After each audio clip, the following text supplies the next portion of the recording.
these all back where they were, would you please? Yeah, I'll do it later. All right, you're on.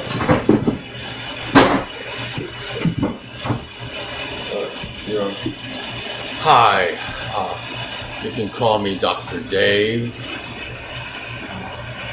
I've been giving the world a free college education on YouTube, and I understand that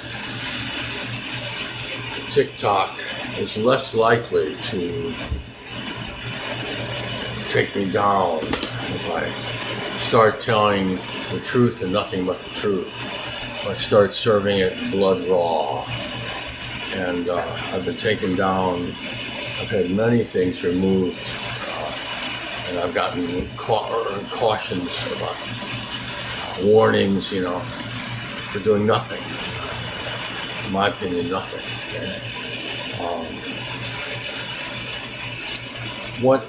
What gives me the ability to give you a better college education than Yale, Harvard, Stanford, etc.?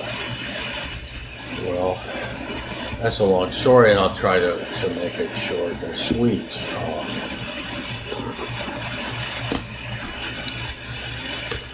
I graduated from UC Berkeley class of 65. I was a superstar trial lawyer. I'm confident that I was the most effective trial lawyer in the history of the world. All you gotta do is look up Campagnoni versus City of Tampa. On Google, there's all kinds of articles about it.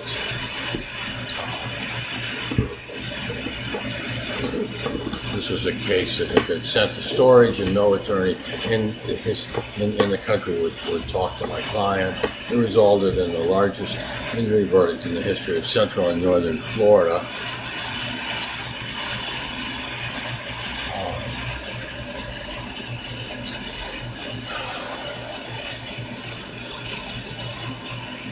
I'm going to be teaching you about a number of interesting subjects that I think that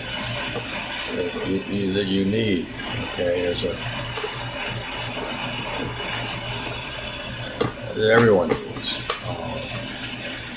Arts and sciences. I'm going to be teaching you about things that I've studied all my life. I'm a champion of Western civilization. I'm an intellectual with a lifelong interest in evolution. In addition to being the most effective trial lawyer in the history of the world,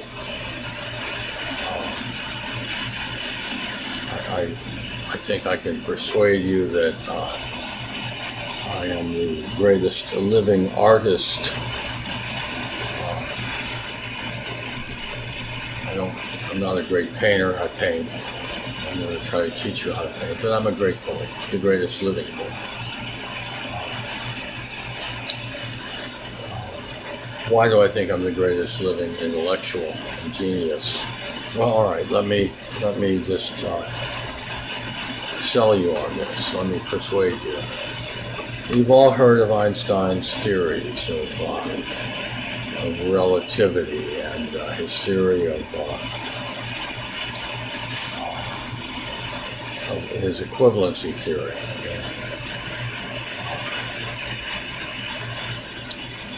The equivalency theory is the one that you see everywhere, that E equals mc squared.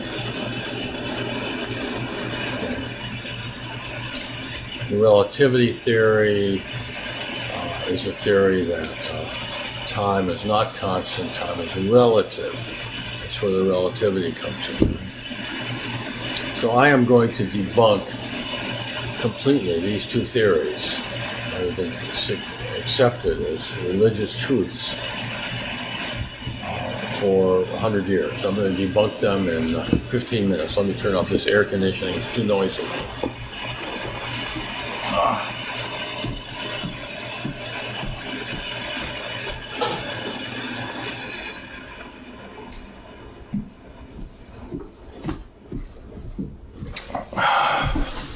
I'm going to debunk them in language that a 10-year-old can understand, and I'm going to make it very fast and fun.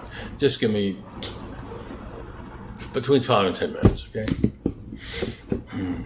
Let's start with the equivalency theory that energy and matter or mass are two forms of the same thing. And if you accelerate mass to the speed of light squared, it will transform into energy. It will become energy, okay? Well, we've been attempting to do this. You probably don't know this. In a sense, we've been attempting to do it with these atom accelerators. And they've attempted to accelerate a particle to the speed of light, and they've been unable to. So what is here we're 100 years after Einstein's theory, and how close have we come to accelerating mass to the speed of light squared? All right. Hawking says that there is not enough energy. Stephen Hawking says that there's not enough energy in the world to accelerate a unit of mass, a proton, or a particle, to the speed of light. Okay, not enough energy in the universe to accelerate a unit of mass, such as a particle, to the speed of light. Right? And the atom accelerators, atom smashers, have not been able to do this. All right.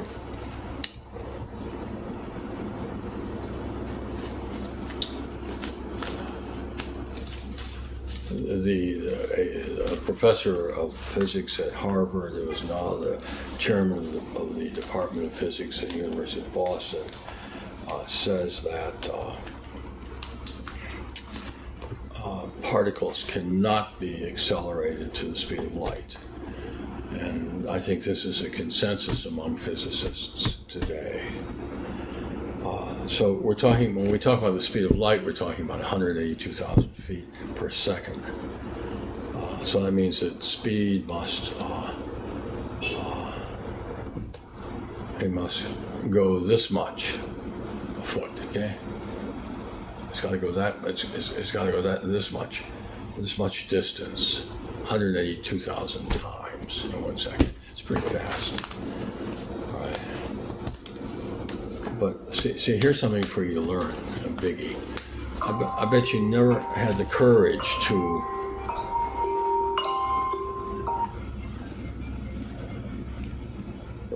Randy, I'm recording now. I'm going to have to call you back. Okay. All right. Okay. Brother. Okay, so I bet you have never multiplied the speed of light times itself. That's squaring something, right? Well, if you do so, you will find that the number is over 3 trillion feet per second. See how preposterous that is in view of what we know about accelerating particles. Okay.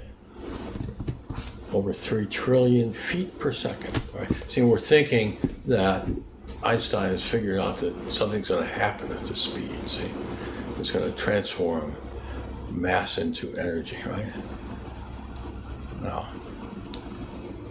Now let's talk about relativity.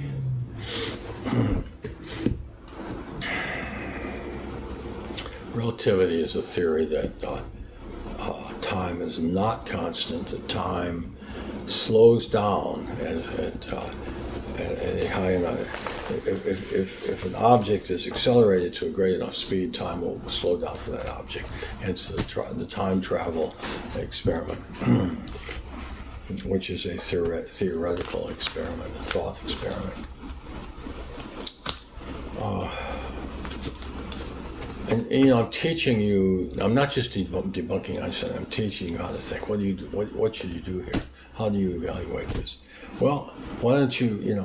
The most famous living theoretical physicist, or he died recently, in the last few years.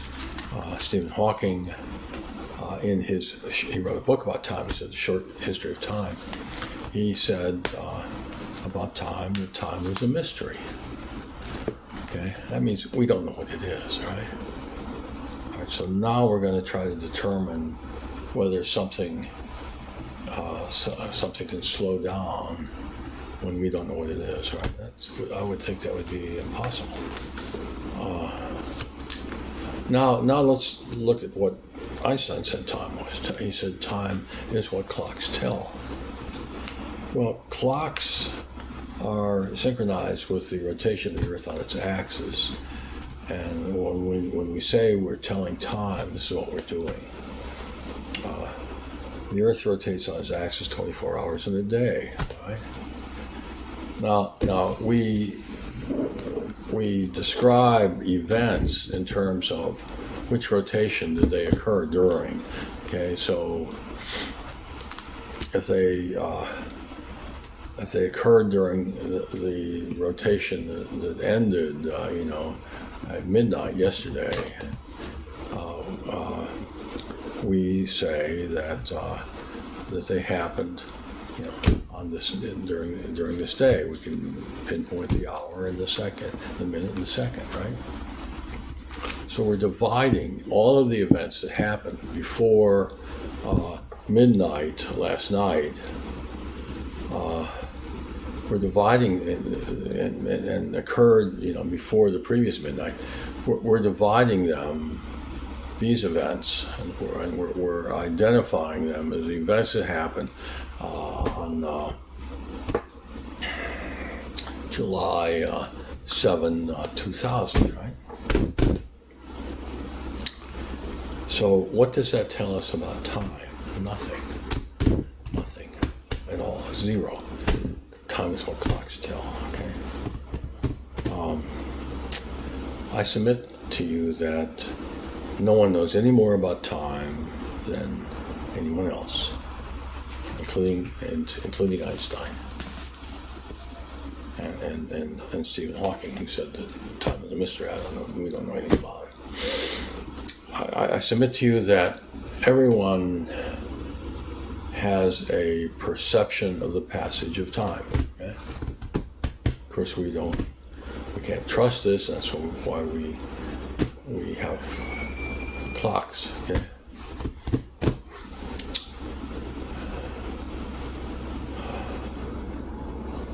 I submit that time is a quality of existence. What's another quality of existence? How about dimension? Dimension is a quality of existence, right?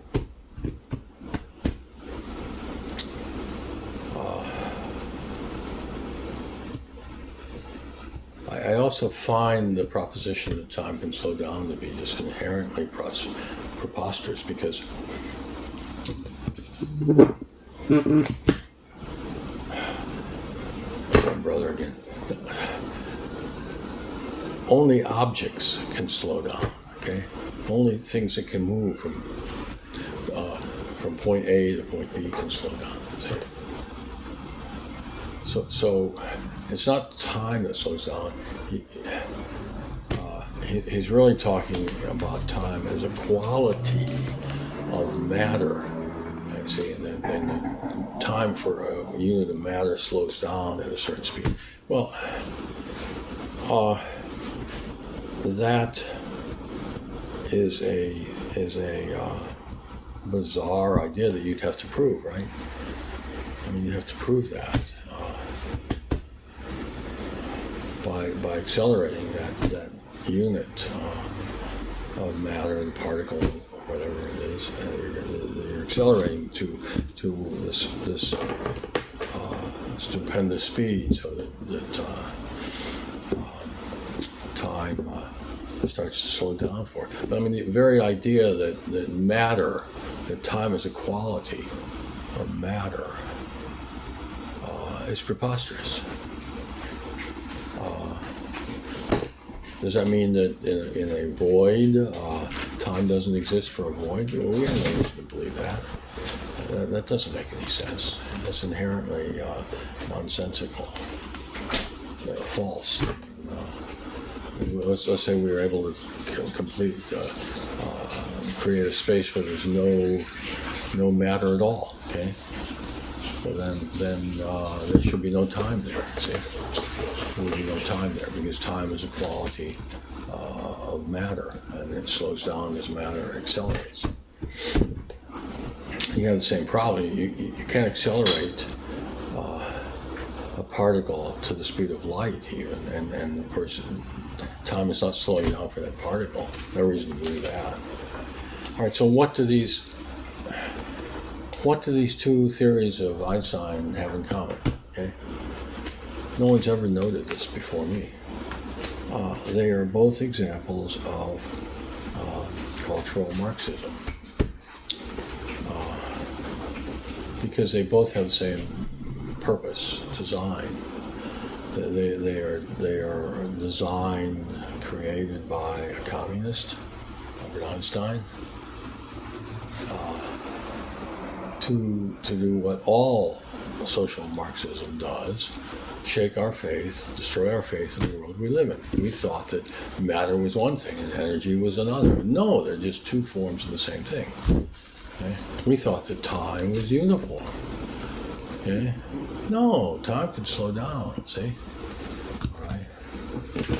I called Einstein a communist. He was very proud of being a communist. He was the leading public communist in the United States. He was the leading advocate for communism in the United States. He wrote a book praising Lenin and Marxism. Google it. The FBI, he was so active in communist movements, communist organizations, that the FBI had a dossier on him an inch thick. Now, it's not important that you agree with me about anything. Okay? You may have reasons for believing that what I've told you is false and that Einstein is wrong. The important thing is that I've given you some ideas about how you attack a problem, how you solve a problem. Okay?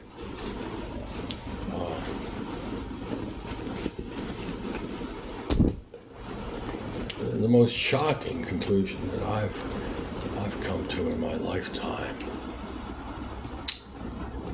is the conclusion that the American population is, for the most part, when I say for the most part, maybe virtually all made up of sociopaths. How did I get to this conclusion? All right. I learned that 5,300 of the employees of Wells Fargo, they're called personal bankers, embezzled $500 million from thousands of clients over a period of 10 years. And if this averages out to $100,000 per banker, right? They knew they were doing this. They were asked to set up these bogus accounts and charge bogus fees for them to the depositor to take it out of his money. They knew exactly what they were doing. They knew the amounts that they were embezzling, and that this was added up to grand larceny.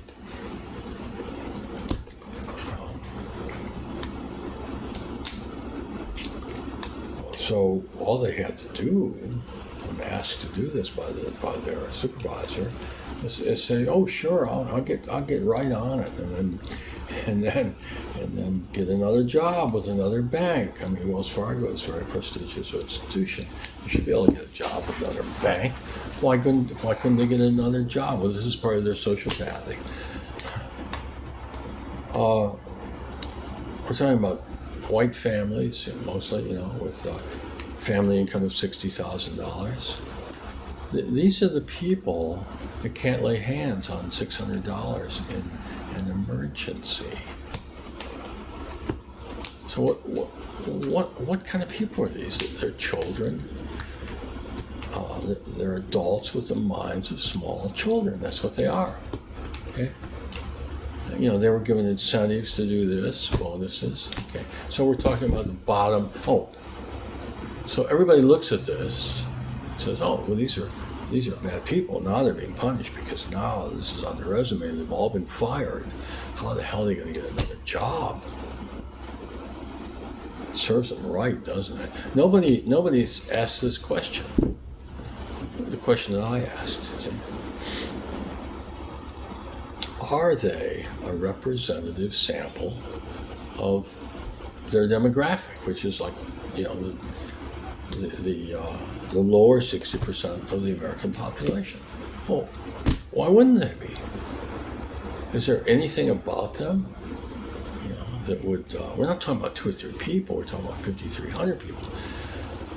Is there anything about them that would disqualify as typical representative of Americans? I mean, they had college degrees, they had impeccable resumes. Of course they're representative.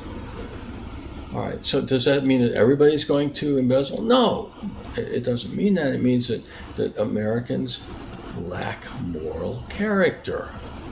Okay? Part of this is immaturity. I mean, I experienced this in my practice as a lawyer. I gave thousands of people checks, with their settlement papers. They would get their check. They'd sign the settlement paper. They're getting policy limits for their injury and.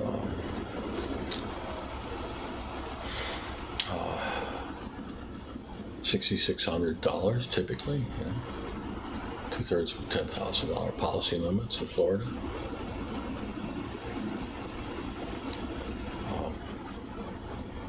And I'd see them, I'd hear about them. Did I ever, in 34 years, hear of one doing anything with his money, tax-free money, that gave him any kind of long-term benefit? No, it was gone before you know it. Poof, Minds of small children. They think money is to spend. Or maybe they paid off they'd already blown out their credit cards and they had to pay off some credit card debt. So you could borrow more money to buy things they didn't need. That were bad for them, Lay on fat to be like 20% of them are obese. Okay, so let's talk about the top 40%. They're even worse. Look at the thousands of bankers who were making some big money, for the biggest banks in the country that falsified in millions of cases. They falsified millions of loan applications by falsifying the income records of the borrowers, often minorities, typically minorities.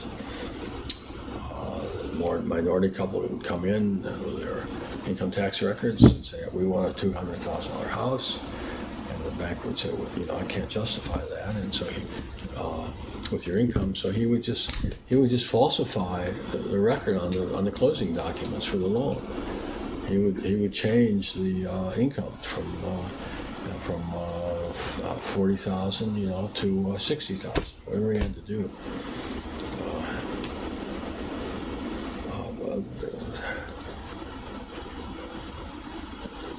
William Black, PhD, JD, and that's why I'm a JD, Juris Doctor. He's also a PhD and who worked for the federal government in the savings and loan crisis. He was investigated the bogus Clinton-esque loans for millions, All right, William Black says that these thousands of loan officers, they did this to earn an origination fee for their bank. Originate the loan, which would be like a percentage of the loan, right? So they had incentive to increase that loan to begin with, right? had two incentives. One, they couldn't give the loan at all because the income was too low, and then the second incentive being that the higher the loan was, the more their origination loan origination fee would be, and so they ripped off. The Wells Fargo deal. That's $500 million stolen from depositors.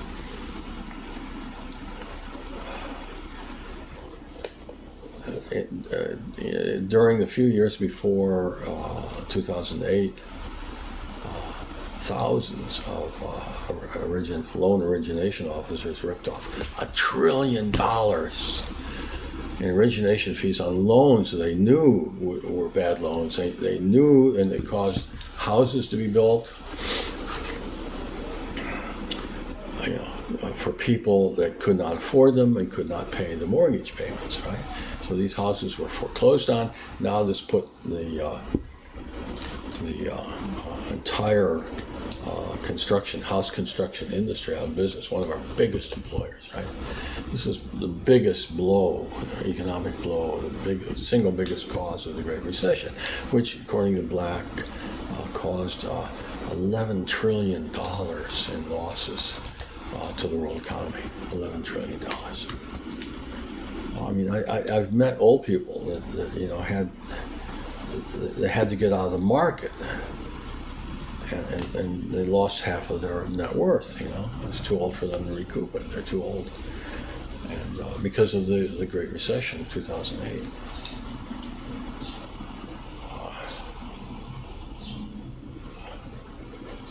This wasn't the only cause of the Great Recession.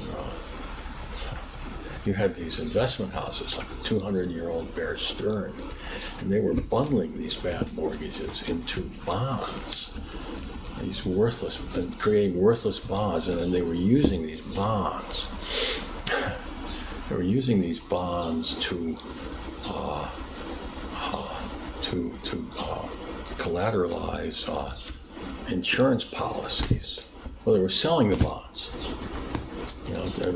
And banks and institutions all over the world were buying these bonds.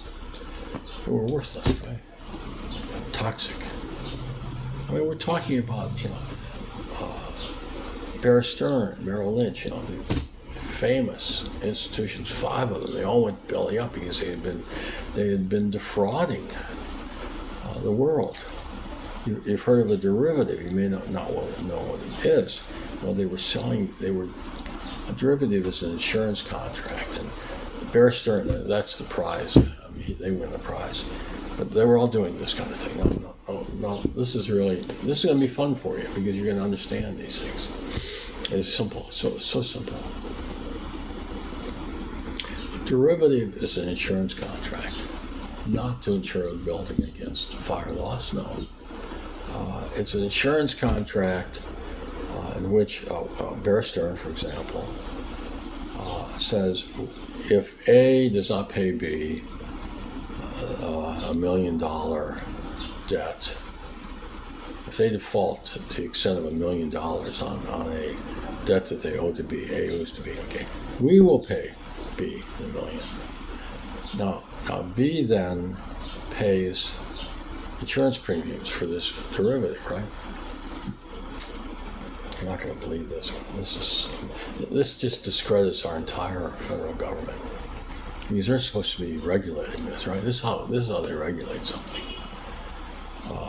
When Bear Stearns went belly up in 2009, they were receiving insurance premiums, derivative premiums, on over $1 trillion in derivatives. In other words, in insurance for $1 trillion. Okay, they were on the hook for $1 trillion. Nobody knew exactly what they had. They had a portion of like $11 trillion, but I suspect it was way over $1 trillion. And guess how much money they had in reserve? The insurance company has to have reserves, to pay for all of its insurance. If they lose, a realistic amount, they've got to be able to make that good, pay those insurance losses, right? All right. So they were on the hook for over $1 trillion, and they had reserves of $12 billion. Okay. I mean, where's the federal government? Where's the Federal Reserve is supposed to be, our central bank? That's supposed to be regulating them. It's supposed to be oversight. Right? Well, all of these five houses were doing this kind of thing, selling bogus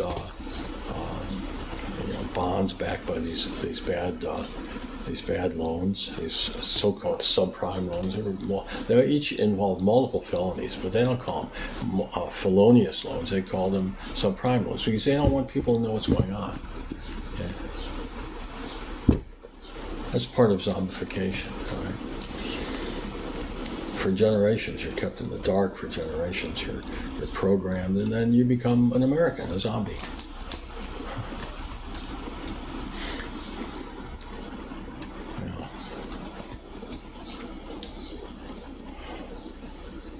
So the taxpayer, the taxpayer had to pick up this mess. The taxpayer had to bail out the too big to fail banks.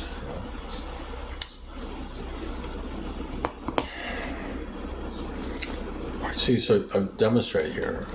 You've heard about 2008 since for over 10 years, 12 years now. But I bet you didn't understand it as well as you do now after my talking to you for 15 minutes about it, see? So I'm going to do that kind of thing. I'm going to explain the world you live in, how it works, better than it's ever been explained to you, or could possibly be explained, by Oxford, etc. Okay, the other thing, my other objectives for you, goals for you, are I want you to get more out of life. And I can help you to do that. How can I help you to do that? Get more out of life? By making you a connoisseur of all things like me. So that's what I can do. And so I will give you talks and with illustrations and so on. It will help you to become an art lover and a connoisseur of great art, music, literature.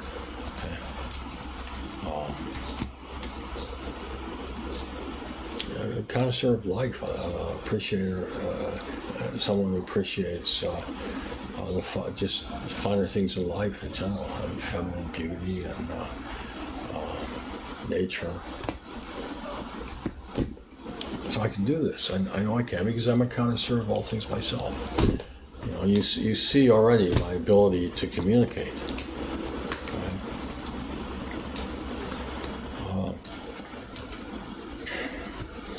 I've said that I consider myself the greatest living genius. I also consider myself the greatest living creative artist. I was born to be a poet.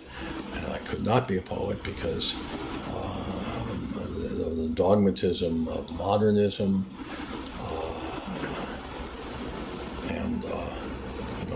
which was extremely dogmatic. I mean, if you wanted to paint in the 40s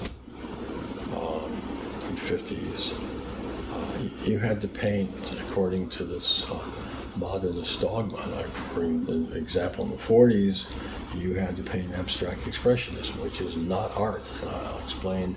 I'm the first genius to explain the biological explanation of art. Really tell you what art is. Okay? Really explain art for the first time. Sir Roger Scruton wrote 20 books about this. The Queen knighted him, Sir Roger Scruton, and he didn't figure this out in his 20 books. He was an aesthetic philosopher, a philosopher of art and the beautiful, like me. He wrote 20 books on the subject, but all he could say was art is not an idea. You'll hear him doing this in this lecture. What he meant was art is more than an idea, but I know what it is. See?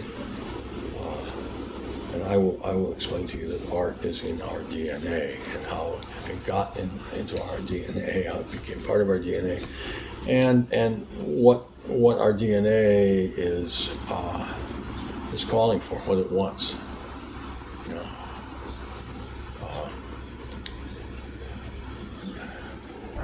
I mean, just what is it that makes us paint and love painting and music and so on? I'm the first to really understand this, and I will explain this to you in a future TikTok. This is my first TikTok. I assume that they're called TikToks. All right, so I want to teach you to become. I want to help you to become a connoisseur of all things, to get more out of life. Hopefully as much as I do. Okay? I want to teach you to solve problems. I've already started doing that. I showed you in my discussion last time. You isolate the concepts. What are the concepts? What are the variables? See, in this formula, and then you study the variable. Find out all you can about it. See. That's a strategy, see. And I'm going to teach you how I earned millions of dollars in 30 seconds without any money at risk. I mean, Warren Buffett, on a good day, he'll make billions of dollars because his stock goes up, but he can also lose it. So he has billions at risk, so he can make billions in 30 seconds. Yeah, I'm sure he has countless times, but I had zero at risk. I was a lawyer, and this was something I did. In the mid-'80s, it resulted in millions of dollars in fees. And I had no money at risk. It took me 30 seconds to figure out what to do. It wasn't one case. It resulted in my getting hundreds and hundreds of cases. I'll explain that to you. I am the greatest living creative genius. The greatest artist, and my art is poetry. I started talking about that, and I can prove that to you simply by reciting a single poem. A work of art is a unit of psychic energy. And you judge it by the impact it has on you. I talk about how much punch does it pack? Well, this little poem packs more punch, in my opinion, than Robert Frost's most famous poem, The Road Not Taken, which I think is Trump would call it low energy. I think it's a good poem, a very good poem. I wouldn't call it a great poem. Goethe's Earl King, that's a great poem. Keats' Ode on the Grecian Urn, that's a great poem. My poem, that I'm going to recite now, is a great poem. It's a shorter poem than either of the ones I mentioned, but I think it's as good as any poem of its length.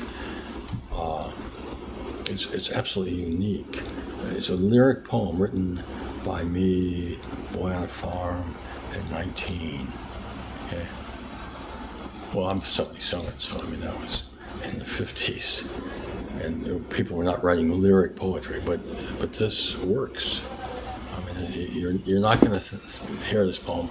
You won't say, "Oh, that sounds old-fashioned." No, it doesn't. It sounds like it could have been written today. Farm Boys, and I'll close with that. You better subscribe, or I'll give up and go away, because that shows me that you want to hear from me again. It's positive reinforcement, which I need. And also, I want you to comment. I'm giving you a college education. So I'm going to give you assignments. Okay. Oh, read The Road Not Taken after you listen to this poem, and decide for yourself which poem is more coherent, which poem has more energy, which poem could you describe as sublime, sublimely beautiful work of art. Ode to Spring. This is a Farm Boy's impression of the coming of spring. You're going to hear the line, itchiness in the air. This is written in like Goethe's poems, in everyday speech. simple everyday speech. Itchiness near, that refers to ode to spring. The farmer's been freezing all winter in Michigan, the woods in Michigan, and he